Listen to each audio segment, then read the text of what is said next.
Assalamualaikum warahmatullahi wabarakatuh. Alhamdulillahil aziz al-mu'tazi bi'ulwi izi ya azizan. Ya aziz ta'azaztu bi'izzatik. Faman itazi bi'izzatik fahuwa aziz. La dulla ba'dah. Wa man yataza bi ghairi izzatik fahuwa dalil. Inna allaha qawiyyun aziz. Halo Sobat Digital, selamat datang kembali di podcast kesayangan kita yang selalu siap membawa Anda menjelajahi seluk-beluk dunia digital.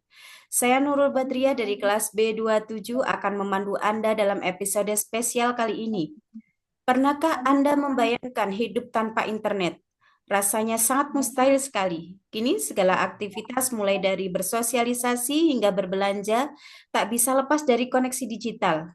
Bahkan anggaran untuk internet kini jadi prioritas utama bagi banyak orang. Karena memang kemudahannya tak tertandingi. Kita bisa belanja apa saja dari rumah tanpa harus berhadapan dengan macet atau antrian panjang. Dan bagi para penjual, ini adalah revolusi yang memungkinkan mereka mengembangkan bisnis tanpa biaya operasional yang besar. Di tengah hiruk-pikuk kemudahan ini ada satu pertanyaan penting. Sudahkah kita cakap digital dalam bertransaksi? Apakah kita sudah paham betul bagaimana memanfaatkan dompet digital dengan aman dan nyaman? Untuk menjawab pertanyaan-pertanyaan krusial ini, kita sangat beruntung. Hari ini kedatangan seorang narasumber yang luar biasa. Beliau adalah guru matematika sekaligus menjabat sebagai wakakurikulum dan pakar literasi digital, yaitu Bapak Syaifuddin Zuhri SSI. Beliau akan membimbing kita memahami lebih dalam tentang dompet digital dan bagaimana bertransaksi digital dengan aman. Tanpa berlama-lama lagi, mari kita sambut Bapak Syaifuddin Zuhri. Selamat datang, Bapak. Oke, selamat datang. Terima kasih untuk Bu Nurul. Senang sekali bisa berbagi saling sharing informasi mengenai dompet digital kepada seluruh teman-teman semua. Cakap digital menguat dunia transaksi digital aman, nyaman, dan penuh solusi. Bapak Syaifuddin, kita tahu koneksi internet kini jadi kebutuhan primer. Bahkan anggaran untuk internet cenderung terus membesar. Ini tak lepas dari pergeseran aktivitas kita, terutama dalam transaksi jual beli. Bisa Bapak jelaskan mengapa transaksi digital kini begitu digandrungi oleh masyarakat? Semenjak adanya internet bukan hanya internet bukan hanya belanja aja yang bisa kita lakukan secara mudah, tetapi berbagai bidang yang ada di sekitar kita bisa terhubung secara langsung. Tapi pada kali ini kita bahas tentang transaksi digital, yaitu jual beli. Dengan datangnya internet, sekarang melakukan transaksi bisa dilaksanakan dengan mudah tanpa harus datang langsung ke penjualnya. Hingga untuk saat ini sangat nyaman sekali untuk melakukan transaksi digital karena sudah mengirit waktu operasional dan yang lainnya. Gitu. Menarik sekali. Jadi bukan hanya karena nyaman ya, Pak ya? Betul sekali. Semenjak salah satu faktor yang mendukung kemudahan kemarin itu banyak sekali toko-toko digital yang mulai bermunculan karena terhalang oleh pembatasan interaksi atau kegiatan sehingga datangnya digital atau internet ini sangat memudahkan bagi setiap orang untuk melakukan pembelian atau transaksi secara daring tanpa harus datang langsung ke tempatnya. Karena adanya pembatasan tadi, sehingga pembayaran biasanya dilakukan dengan cara non tunai atau cashless tanpa harus datang ke tempatnya. Angka statistik juga menunjukkan betapa fenomenalnya transaksi daring ini. Hampir 90% penduduk Indonesia per September tahun 2020 pernah melakukan pembelian barang atau jasa secara daring. dan adanya Hari Belanja Online Nasional atau biasa disingkat dengan Harbolnas setiap tanggal 12 Desember semakin membuktikan bahwa e-commerce ini memang sangat digemari. Pembeli dibuat antusias dengan voucher potongan harga dan gratis ongkir yang membuat grafik perdagangan melonjak drastis. Nah, Pak Udin, kita perlu tahu juga sejarahnya. Dulu transaksi jual beli daring ini kan bermula dari forum jual beli atau FJB Kaskus di awal tahun 2000-an. Tapi banyak kasus penipuan yang terjadi seperti kasus Bapak Hasan yang menjual ponsel tapi tertipu bukti transfer palsu. Mengapa kasus seperti ini bisa terjadi, Pak? Dan apa pelajaran penting yang bisa kita ambil? Oke, dulu Kaskus itu digunakan untuk saling berdiskusi tentang topik tertentu. Nah, salah satunya juga digunakan untuk transaksi jual beli. Salah satunya ada kasus yang Hasan itu sangat memberikan beberapa hikmah kepada kita semua karena dulu belum adanya transaksi digital sehingga transaksinya itu dilakukan di luar sistemnya Kaskus karena Kaskus itu hanya untuk saling bertukar pikiran atau diskusi sehingga istilahnya kasarnya itu janjiannya di Kaskus tapi transaksinya di luar Kaskus seperti itu.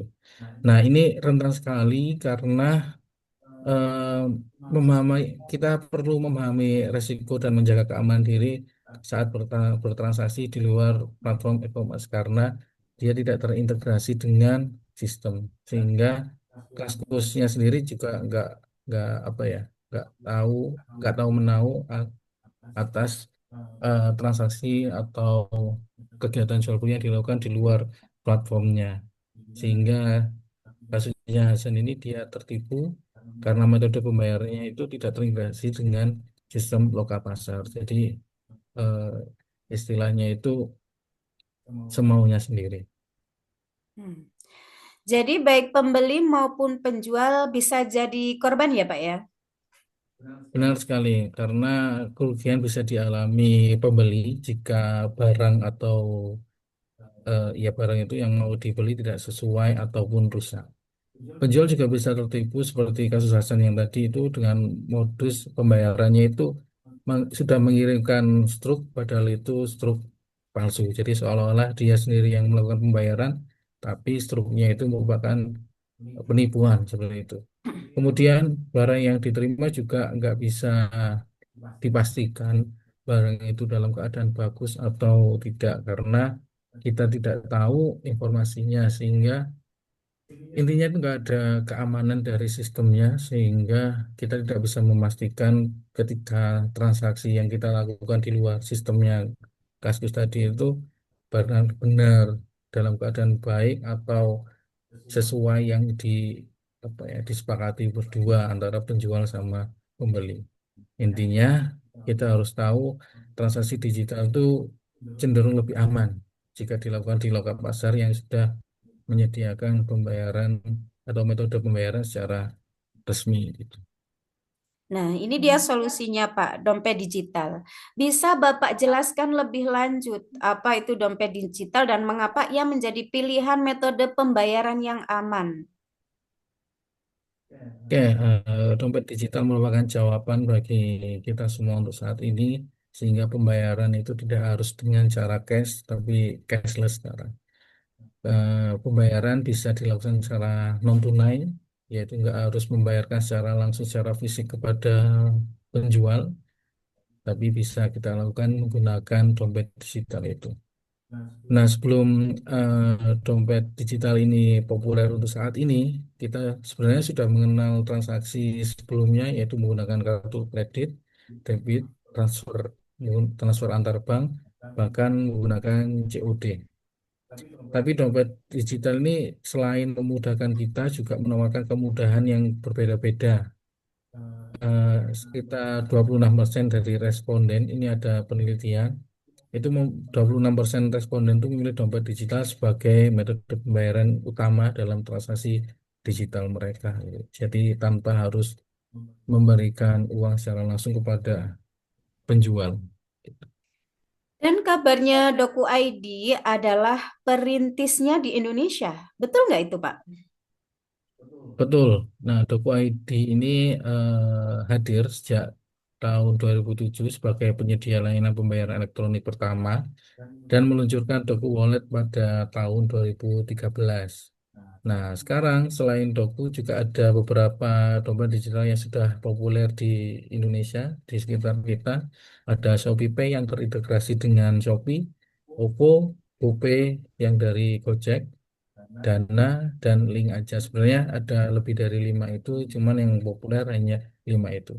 Nah, mereka ini saling bersaing ketat, terutama pada masa pandemi kemarin, karena penggunaan, karena keterbatasan tadi itu, sehingga kita mau nggak mau kalau mau transaksi mengutamakan dompet digital tadi, sehingga pada era pandemi kemarin hampir naik 30% untuk memenuhi kebutuhan sehari-hari para konsumen. Wah, saya juga pakai beberapa di antaranya. Menurut survei, ShopeePay mendominasi itu, Pak ya. Ya, benar sekali. Per Desember tahun 2020 kemarin, ShopeePay unggul dengan 32%-nya dari total transaksi dompet digital di Indonesia yang mengalahkan GoPay dan OVO sejak Juni 2020. Pengguna penggunanya mencapai 72%, lalu disusul OVO 55%, GoPay 50%, Dana 40%, dan Link Aja 21%. Shopee memang gencar bekerja sama dengan berbagai merchant di seluruh Indonesia. Hampir seluruh brand-brand terkenal di Indonesia maupun di dunia itu bisa menggunakan Shopee dalam melaksanakan dalam melakukan pembayarannya gitu. Bisa Bapak jelaskan sedikit fitur-fitur dari 5 dompet digital terpopuler ini, Pak? Boleh, untuk Shopee Pay itu kan terintegrasi dengan aplikasi Shopee, sehingga berkaitan dengan promo-promo yang dilakukan oleh Shopee itu sendiri, salah satunya atau diantaranya yaitu gratis ongkir sama diskon biasanya. Dan pengisian saldonya juga mudah. Untuk top up Shopee Pay bisa menggunakan langsung dari M-Banking atau semacam swalayan seperti itu. Kemudian yang kedua yaitu OVO, yaitu multifungsi selain untuk melakukan transaksi jual beli barang, bisa juga dilakukan dengan pembayaran listrik, pulsa, BPJS, ataupun tagihan-tagihan yang lain. Nah, OVO ini juga terintegrasi atau bermitra dengan Tokopedia sama Grab, seperti itu. Kemudian untuk GoPay, GoPay ini merupakan bagian dari Gojek, aplikasi Gojek. Jadi Gojek nggak hanya untuk memudahkan kita untuk bertransportasi, selain itu juga untuk beli makanan. Selain itu juga sebagai dompet digital juga yaitu milik GoPay. Nah, jangkauannya juga luas dan banyak opsi juga untuk top up seperti OVO ataupun ShopeePay tadi. Kemudian dompet digital yang nggak kalah eh, populernya yaitu Dana, yaitu melayani pembayaran tagihan bulanan seperti listrik, air, dan lainnya yang terintegrasi dengan Bukalapak. Bukalapak ini e-commerce seperti Shopee itu tadi, sama Tix ID. Tix ID ini biasanya untuk beli tiket bioskop ataupun konser biasanya. Dan yang terakhir yang populer yaitu Link Aja. Link Aja ini dulu terkenal dengan Tikes, yaitu layanan milik BUMN yang bisa digunakan untuk transaksi beli pulsa atau pembayaran tagihan sampai transportasi umum dan e-money. Ya. Kalau begitu, apa tips dari Bapak Syafiuddin untuk memilih dompet digital yang tepat agar tidak bingung? Oke, saran saya karena kemudahan transaksi yang disokong oleh dompet digital, yaitu berdasarkan eh, berkaitan dengan ada suatu penelitian yaitu sekitar 47% bahwa pengguna itu memiliki lebih dari satu dompet digital. Bahkan ada yang lebih tiga ataupun lebih akun dompet digital masing-masing orang. Nah, dari keragaman itu banyak sekali yang melatar belakangi untuk memiliki akun lebih dari satu tadi, yaitu yang pertama mengejar promo itu pasti, sama cashback biasanya. Itu. Kemudian menyesuaikan dengan lokal pasar yang digunakan, kemudian kebutuhan yang spesifik, atau bahkan demi mengajar biaya transfer antar bank yang gratis. Karena terkadang itu terkendala eh, biaya admin dari setiap bank karena berbeda-beda. Nah, ada dompet digital yang tanpa ada biaya admin, sehingga banyak sekali orang yang memiliki lebih dari satu akun dompet digital untuk memudahkan mereka semua, termasuk saya, untuk melakukan transaksi itu. Ya. Maksud saya adalah tips, Pak. Apa tips dari Bapak untuk memilih dompet digital yang tepat agar tidak bingung, gitu? Oke, tadi sudah dibahas beberapa dompet digital, yaitu yang 5 yang populer tadi itu punya karakteristik masing-masing, sehingga kita perlu tahu dulu untuk mengenali apa itu karakteristiknya, karena keunggulannya juga sendiri-sendiri. Jadi perlu kita sesuaikan dengan kebutuhan kita, sehingga kita bisa apa yang memanfaatkannya, karena itu tadi keunggulannya berbeda-beda. Kemudian eh, tentukan peruntukan dan kebutuhan Anda tadi. Jangan sampai punya banyak dompet digital karena hanya tergiur promo. Sementara itu harusnya kita gunakan sesuai dengan kebutuhan. Seperti itu. Takutnya semakin banyak eh, akun dompet digital tadi kan karena memudahkan tadi sehingga kita tergiur untuk melakukan transaksi itu. Takutnya malah jadi boros. Seperti itu. Prioritaskan kebutuhan utama Anda. Gitu. Luar biasa sekali penjelasan dari Bapak Syafiuddin hari ini. Kita jadi semakin paham bagaimana memanfaatkan dompet digital dengan aman dan nyaman di era digital ini. Terima kasih Bapak Syafiuddin atas waktu dan ilmunya. Sama-sama, semoga apa yang kita bahas tadi bisa bermanfaat bagi kita semua.